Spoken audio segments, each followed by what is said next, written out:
ويلا بينا نشوف الكلاينت القمر دي. معايا بقى لها اكتر من 2.5 سنين.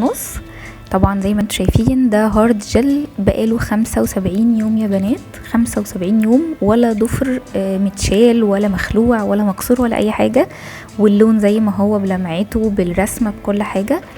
زي ما انتم شايفين اهو بقاله 75 يوم. طبعا هي جاية هنعمل الريفيل مع بعض.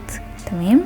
هنا بعد ما انا عملت طبعا ازالة للون بالكامل ونضفنا الكيوتيكل بديكير الروسي. طبعا زي ما انتم شايفين الضوافر كلها بيضة، مفيش اي بكتيريا، مفيش اي فطريات او انفكشن في الضوافر.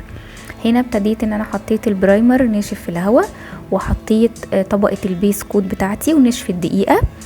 الايدين زي ما انتم شايفين اهي فيها لمعة، اللمعة دي شوية من البيز، نشف دقيقة وخرجناها. هنا بعد ما حطينا الهارد جل ونشف برضو دقيقة وخرج، مسحناه بالكحول علشان نشيل الستيكي اللي عليه، المادة اللي هي بتلزق شوية دي نمسحها بالكحول. وهنا الفاينل لوك. ايه رأيكم؟ عملنا ديزاين جديد وجل بولش لسه نازل.